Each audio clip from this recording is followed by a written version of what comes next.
Tea கடை kitchen சொந்தங்களுக்கு வணக்கம். இன்றைக்கி ஒரு அருமையான டேஸ்ட்டில் மசாலா இட்லி எப்படி செய்யலான்னு தான் பார்க்க போகிறோம். இது வரைக்கும் நீங்கள் வீட்டில் எத்தனையோ விதமான இட்லி போட்டு கொடுத்துருப்பீங்க உங்கள் வீட்டில் இருக்கிறவங்களுக்கு. ஆனால் இந்த மாதிரி மசாலா இட்லி போட்டு கொடுத்தீங்கன்னா எப்பவும் சாப்பிட்றத விட 2 இட்லி எக்ஸ்ட்ராவாக சாப்பிடுவாங்க. அதனால் டேஸ்ட்டை மிஸ் பண்ணிடாதீங்க. வணக்கம். நீங்கள் நம்ம டீ கடை கிச்சனில் மசாலா இட்லி தான் பண்ண போகிறோம். சூப்பரான ஒரு டேஸ்ட்டில். அதுக்கு ஒரு குக்கர் எடுத்து அடுப்பில் வச்சுக்கோங்க. அடுப்பில் வச்சுட்டு 1/4 கிலோ உருளைக்கிழங்கு எடுத்து தொலியை சீவிட்டு இந்த மாதிரி நல்லா கொஞ்சம் ரஃப்பாக கட் பண்ணிவிட்டு நம்ம குக்கரில் சேர்த்துக்கிறலாம். இது வந்து 1/4 கிலோ உருளைக்கிழங்கு இதோட சேர்த்துட்டு இந்த பவுலில் நம்ம ஒரு 50 கிராம் பாசி பருப்பு எடுத்து கழுவி வச்சுருக்கோம். அதையும் நம்ம உள்ளே சேர்த்துக்கலாம். தண்ணி 1 கப்பு ஊற்றிக்கலாம். அதாவது லேசாக முங்குற அளவுக்கு ஊற்றிக்கோங்க. இந்த அளவுக்கு ஊற்றினா போதும். இது ஒரு 1/4 லிட்டர் இருக்கும். தூளுப்பு ஒரு 1/4 டீஸ்பூன் சேர்த்துக்கோங்க. எண்ணெய் ஒரே 1 டீஸ்பூனு எண்ணெய்.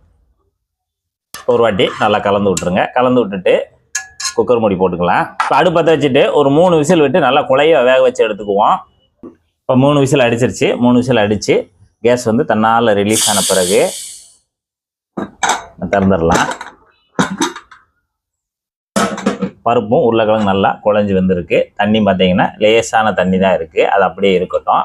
அது அப்படியேவும் நம்ம இந்த மாதிரி மத்து வச்சு எல்லாத்தையும் நல்லா மசிச்சு விட்ருங்க. உருளைக்கிழங்கையும் பருப்பையும் ஒன்று போல் மசிச்சு விட்ருங்க. ரொம்ப தண்ணி இருந்துச்சுன்னா கொஞ்சம் எடுத்துருங்க. இந்த அளவுக்கு இருந்தால் சரியாக இருக்கும். அவ்வளோதான். இந்த மாதிரி நல்லா மசிச்சு விட்ருங்க. இது அப்படியே ஒரு ஓரமாக இருக்கட்டும். பெரிய கடாய் எடுத்து அடுப்பில் வச்சுட்டு 1 டேபிள் ஸ்பூனு எண்ணெய் சேர்த்துக்கோங்க. உங்களுக்கு பிடிச்சமான எண்ணெய் எதுனாலும் சேர்த்துக்கோங்க. 1 டேபிள் ஸ்பூனு எண்ணெய் சூடாகட்டும். எண்ணெய் சூடானே ஒரு 1/2 டீஸ்பூன் சோம்பு அப்படியே எண்ணெயிலே பொரிஞ்சு வரட்டும். அடுத்து பார்த்தீங்கன்னா ஒரு 6 பல்லு பூண்டு எடுத்து நல்லா நச்சு வச்சுருக்கு. அதையும் உள்ள சேர்த்துக்கலாம். அடுத்து இஞ்சி துண்டு சின்னதாக ஒரு விரல் அளவு இஞ்சி துண்டு சின்னதாக எடுத்து அதை நல்லா பொடிசாக கட் பண்ணி வச்சுருக்கேன். அதையும் உள்ளே சேர்த்துக்கலாம். லேசாக எண்ணெயில் ஒரு பரட்டி விடுங்க. பார்த்தீங்கன்னா இந்த பவுலில் ஒரு 50 கிராம் தான் வெங்காயம். ஒரே ஒரு வெங்காயத்தை எடுத்து நல்லா பொடிசாக கட் பண்ணி வச்சுருக்கேன். அதை நம்ம உள்ளே சேர்த்துக்கலாம்.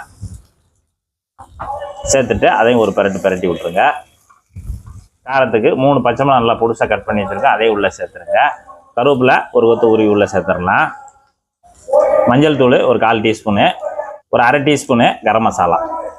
அவ்வளோதான். சிம்பிளான மசாலா தான். அவ்வளோதான். மஞ்சப்பொடி, கரம் மசாலா, காரத்துக்கு பச்சை மிளகாய் போட்டு நல்லா கலந்து விட்ருங்க. தூளுப்பு ஒரு 1/4 டீஸ்பூன் சேர்த்துக்கோங்க. ஏற்கனவே நம்ம வேக வைக்கும்போது உப்பு சேர்த்துருக்கோம். அதனால் கொஞ்சம் கணக்கு பண்ணி சேர்த்துக்கோங்க. அவ்வளோதான். உப்பு சேர்த்துட்டு நல்லா ஒரு பரட்டி விடுங்க. வெங்காயம் நமக்கு பாதி அளவுக்கு வதங்கி வந்தால் போதும். இந்த அளவுக்கு நல்லா வதங்கின உடனே இப்போ நம்ம ஏற்கனவே உருளைக்கிழங்கும் பாசிப்பருப்பு மசிச்சு வச்சுருக்கோம்ல, அதை எடுத்து மசாலாவில் சேர்த்துருங்க.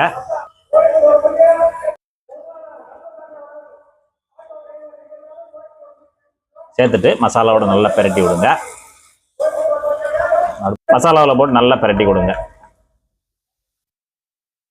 இப்போ நம்ம மசாலாவில் மசியல் எடுத்து உள்ளே சேர்த்துட்டு ஒரு 2 நிமிஷம் மட்டும் நல்லா மிக்ஸ் பண்ணி விட்ருங்க. மிக்ஸ் பண்ணி விட்டுவிட்டு இப்போ அடுப்பு ஆஃப் பண்ணிடுங்க. அடுப்பு ஆஃப் பண்ணிவிட்டு கடைசியாக கொஞ்சமாக கொத்தமல்லி தழை தூவிட்டு மறுபடியும் ஒரு தடவை கலந்து விட்டு அப்படியே தனியாக வச்சிடலாம். நம்ம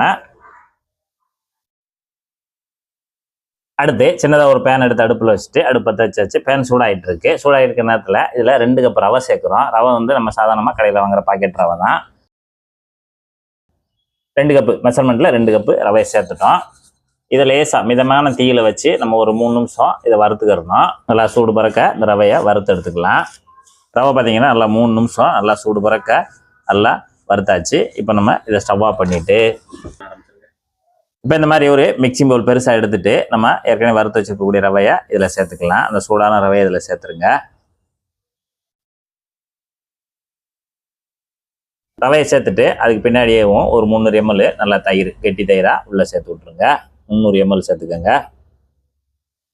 அடுத்து 1 கப்பு தண்ணி, அதாவது 1/4 லிட்டர் தண்ணி சேர்த்துக்கோங்க. 300 ml தயிர், 1/4 லிட்டர் தண்ணி. இப்போ நம்ம விஸ்க் வச்சு எல்லாத்தையும் நல்லா கலந்துக்கலாம்.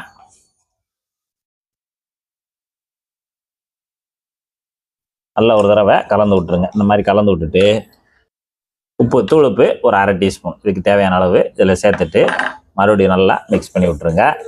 உப்பு சேர்த்துட்டு நல்லா கலந்து விடுங்க. கலந்து விட்டுட்டு தயிர் தண்ணியில் அப்படியே ரவை நல்லா ஊறணும், ஊறி வரணும். ஒரு 1/4 மணி நேரம் நல்லா ஊறி வரட்டும். இட்லி மாவு ஒரு 1/4 மணி நேரம் நல்லா ஊறிடுச்சு. ஊறின பிறகு ஒரு 1/4 டீஸ்பூன் மட்டும் சோடாப்பு சேர்த்துக்கோங்க. அடுத்து ஒரு 50 ml தண்ணி சேர்த்துக்குவோம். மாவு கெட்டியாக இருக்கனால ஒரு 50 ml சேர்த்துக்குவோம். சேர்த்துட்டு இப்போ சோடாப்பு சேர்த்த தண்ணி எல்லாத்தையும் சேர்த்து நல்லா விஸ்க் வச்சு கலந்து விடுங்க. சோடாப்பு சேர்த்த பிறகு ஒரு 1 நிமிஷமாவது நம்ம கலந்து விடணும். அப்படின்னா தான் நமக்கு சோடாப்பு நல்லா மிக்ஸ் ஆகி வரும். சோடாவை போட்டு நல்லா மிக்ஸ் பண்ணியாச்சு. மாவு உங்களுக்கு தெரியும், எப்பயும் போல நம்ம இட்லி மாவு வீட்டில் எப்படி இருக்குமோ அந்த பதத்துக்கு தான் இருக்கணும். இந்த மாதிரி இப்போ நம்ம வீட்டில் எப்பயும் போல் இட்லி கொப்பரை எடுத்து இட்லி தட்டில் தானே ஊற்றுவோம்ல, அதே மாதிரி இட்லி தட்டில் துணியை நனைச்சி நல்லா விரித்து வச்சாச்சு. கொஞ்சமாக மாவு எடுத்து முழுசாக ஊற்றிட வேண்டாம். ஒரு அரைக்கரண்டி மாவு மட்டும் ஊற்றுங்க. முழு இட்லியாக ஊற்றிட வேண்டாம். உருளைக்கிழங்கு மசாலா மசியல் ஒன்று ரெடி பண்ணி வச்சுருக்கோம். இந்த மாதிரி கொஞ்சம் பெரிய ஸ்பூனாக எடுத்துகிட்டு நம்ம அரைக்கரண்டி மாவு ஊற்றிருக்கோம்ல அது மேலே இது மாதிரி வச்சிடலாம். ஒரு பெரிய ஸ்பூன் எடுத்துகிட்டு இந்த அளவுக்கு மசாலாவை உள்ளே வச்சுருங்க. இதே போல் எல்லா குழிலையும் அரை குழிக்கு மாவு ஊற்றி கொஞ்சமாக மசாலாவை மேலே வச்சுட்டு மசாலா வச்சுட்டு மேலே இந்த மசாலாவை மூடுற அளவுக்கு மேலே கொஞ்சம் மாவை ஊற்றி விட்ருங்க. அவ்வளோதான், ஒரு தட்டு முழுக்க நம்ம ஊற்றியாச்சு. இதே போல் நம்ம இட்லி கொப்பரை எத்தனை தட்டு பிடிக்குமோ அந்த அளவுக்கு ஊற்றிட்டு இட்லி கொப்பரையில் தேவையான அளவு தண்ணி சேர்த்து நல்லா கொதிச்சு நல்லா நீராவியாக வந்துருச்சு. இப்போ நம்ம அடித்தட்டை வச்சுக்கலாம். அடுத்து மேத்தட்டு நான் 2 தட்டு ஊற்றி வச்சுருக்கேன். ஒரு மூடி போட்டு நம்ம 10லேருந்து ஒரு 12 நிமிஷத்துக்கு நீராவிலே நம்ம வேக வச்சு எடுத்துக்கலாம். இப்போ நம்ம இட்லி ஊற்றி வச்சு ஒரு 12 நிமிஷம் ஆச்சு. சூப்பராக நீராவியில் அருமையாக வந்துருச்சு. லேசாக நம்ம தண்ணியை தெளித்து விட்டு எடுத்துடலாம். இப்போ நம்ம தனியாக தட்டில் தட்டிக்கலாம்.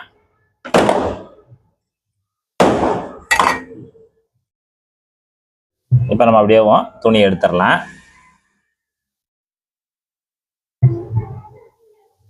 சும்மா அருமையாக இருக்குது. அப்படியேவும் மசாலா இட்லி ஜம்முன்னு ரெடி ஆயிடுச்சு. இன்றைக்கி நம்ம டீ கடை கிச்சனில் சூப்பரான ஒரு டேஸ்ட்டில் மசாலா இட்லி அருமையாக தயாராகிருக்கு. சைட் டிஷ்டே தேவையில்லை, அப்படியேவும் இட்லியை பிக்க வேண்டியதான்.